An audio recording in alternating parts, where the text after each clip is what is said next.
Hello my dear friend, जैसे कि आप लोग यूपी बोर्ड का एग्ज़ाम हो रहा है तो हम कुछ महत्वपूर्ण प्रश्न आप लोग को बताने जा रहे हैं कक्षा 12 के जीव विज्ञान से। 5 बहुविकल्पी प्रश्न हैं, देखते हैं पहला प्रश्न हमारा क्या है। पहला प्रश्न हमारा है दोस्तों करके है, संतान को पिता से कितने जीन प्राप्त होते हैं। संतान को पिता से कितने जीन प्राप्त होते हैं तो 50%। कितने प्राप्त होते हैं दोस्तों? 50% प्राप्त होते हैं। ख करके हमारा है अगुणित कोशिका। अगुणित कोशिका किस में होता है दोस्तों? तो परागण में, परागकण में। अगला प्रश्न हमारा है दोस्तों वंशागति की इकाई। वंशागति की इकाई क्या है? तो जीन होता है। वंशागति की इकाई क्या होता है दोस्तों? जीन होता है। घ करके हमारा दिया है बीजांड वह स्थान है जहाँ दिन निषेचन होता है तो नाभिकी में, जो एब्रियो सेक का केंद्रीय भाग होता है। देखते हैं अगला प्रश्न दोस्तों। अगला प्रश्न अतुलोगोत्री से है। अगला प्रश्न अतुलोगोत्री से है दोस्तों कि दो ब्राह्मभोजी प्राणी क्या हैं। दो ब्राह्मभोजी प्राणी क्या हैं? तो अमीबा है, एक पैरामीशियम है। ख करके उसी में दूसरा प्रश्न हमारा है चाय पत्तियों का किण्वन किस सूक्ष्म जीव द्वारा होता है? तो फफूंद से होता है। अगला प्रश्न है दोस्तों न्यूक्लियोटाइड्स से बनने वाला पॉलीमर तो डीएनए से आरएनए से बनता है दोस्तों, जिसे न्यूक्लिक अम्ल कहते हैं।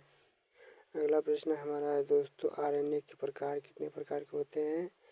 तो एक mRNA होता है, दूसरा tRNA होता है, दूसरा स्मॉल में R, कैपिटल में RNA होता है। अगला प्रश्न हमारा दोस्तों है एड्स का पूरा नाम। तो एक्वायर्ड इम्यूनो डिफेंसरी सिंड्रोम होता है। अगला प्रश्न हमारा है दोस्तों, अगला प्रश्न हमारा है कि हस्तपाद पर टिप्पणी में लिखना होगा। तो क्या लिखोगे आप लोग? जब पत्ती का एक डंठल चपटा होकर क्या है? जब पत्ती का एक डंठल चपटा होकर पत्ती जैसा बन जाता है तो उसे हस्तपाद कहते हैं, जैसे उदाहरण में है बबूल। अगला प्रश्न है दोस्तों हमारा कि मलेरिया तथा उसके नियंत्रण पर टिप्पणी में लिखना होगा। दोस्तों यूपी बोर्ड में 100% पूछ आने वाला प्रश्न हमारा है जो कि जीव विज्ञान क्लास 12 के लिए है। देखते हैं दोस्तों मलेरिया तथा उसके नियंत्रण पर टिप्पणी में लिखना होगा। तो मलेरिया उत्तर है दोस्तों मलेरिया प्लाज्मोडियम परजीवी होते हैं, जो कि परजीवी का मतलब होता है दूसरों पर निर्भर रहना। अगला जैसे वाहक, इसके वाहक क्या है दोस्तों? जैसे मादा एनोफिलीज मच्छर होते हैं जो कि मलेरिया फैलाते हैं, इसको नियंत्रण करते हैं। दूसरा है दोस्तों पानी जमा ना हो। दूसरा प्रश्न है दोस्तों इसी में दूसरा है कि आप पानी जमा ना होने दें कहीं पर अपने आसपास में। दूसरा है दोस्तों मच्छरदानी का प्रयोग करना। जब आप सोते हैं मलेरिया से बचना चाहते हैं तो मच्छरदानी का प्रयोग करें हो।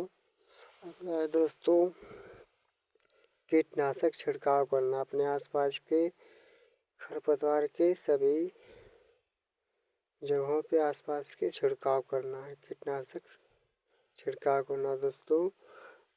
नेक्स्ट है साफ सफाई अपने आसपास के जगहों का करना, इससे आप है मलेरिया से मुक्त रहेंगे। अगला प्रश्न है दोस्तों कि डीएनए फिंगरप्रिंट से आप क्या समझते हैं। दोस्तों ये बहुत इम्पोर्टेंट क्वेश्चन हमारा है जो कि हर बार पूछा जाता है। तो डीएनए फिंगरप्रिंट्स वह तकनीकी है जिसमें व्यक्ति के डीएनए के विशिष्ट पैटर्न की पहचान की जाती है उनके विशिष्ट पैटर्न की पहचान की जाती है।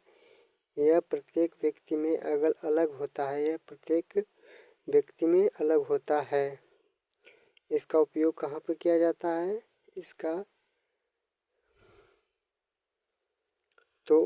उपयोग इसका करेंगे दोस्तों हम जब अपराधी की पहचान, जब कोई व्यक्ति अपराध कर लेता है तो उसके लिए हम उसका डीएनए की पहचान करते हैं किस व्यक्ति का है। अगला दोस्तों पितृत्व परिरक्षण करना या आनुवंशिक रोगों का अध्ययन करना। अगला प्रश्न है दोस्तों हमारा, ये भी इम्पोर्टेंट क्वेश्चन है जो कि हर बार यूपी बोर्ड एग्जाम क्लास 12 में बायोलॉजी में पूछा जाता है। तो कुछ दोस्तों ये महत्वपूर्ण प्रश्न हमारे हैं जो कि आप लोग को पक्का 100% आने वाला है। तो इस पे ध्यान दीजिए आप लोग ताकि आप लोग को बोर्ड एग्जाम में धमाल मचा सके। तो देखते हैं, मानव के शुक्राणु की संरचना चित्र सहित स्पष्ट करना था दोस्तों। तो चित्र आप लोग बना लीजिएगा, कुछ महत्वपूर्ण चीज़ें हैं तो उसको जान लीजिए आप लोग। इतना ही लिख देंगे तो आप लोग को 3 नंबर में से 2 नंबर पक्का मिलेगा।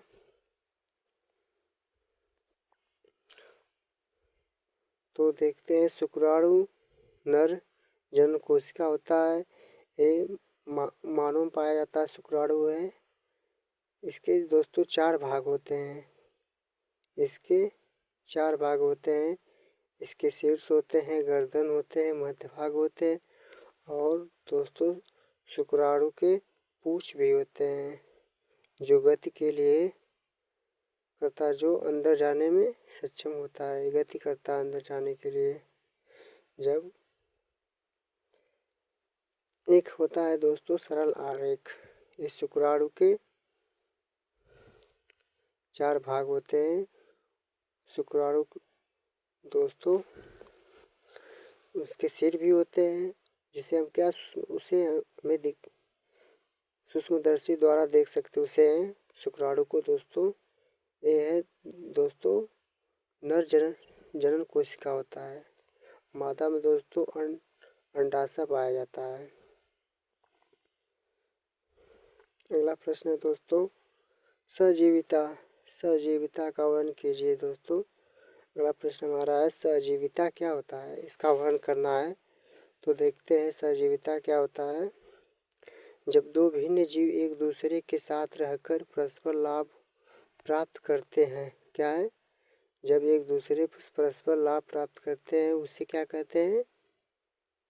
सजीविता कहते हैं। क्या कहते हैं दोस्तों? सजीविता। जैसे लाइकेन हो गया, जिसे शैवाल और कवक कहते हैं। छठवां में ये ख करके है दोस्तों।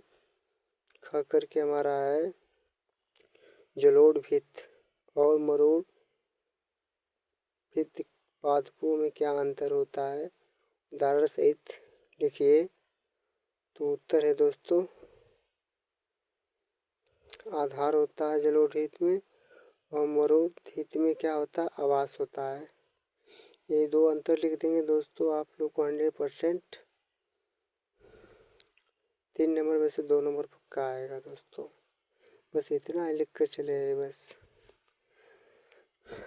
मिलते हैं अगले वीडियो में। धन्यवाद दोस्तों अपना महत्वपूर्ण समय देने के। Take care. एग्ज़ाम नज़दीक आ गया है दोस्तों।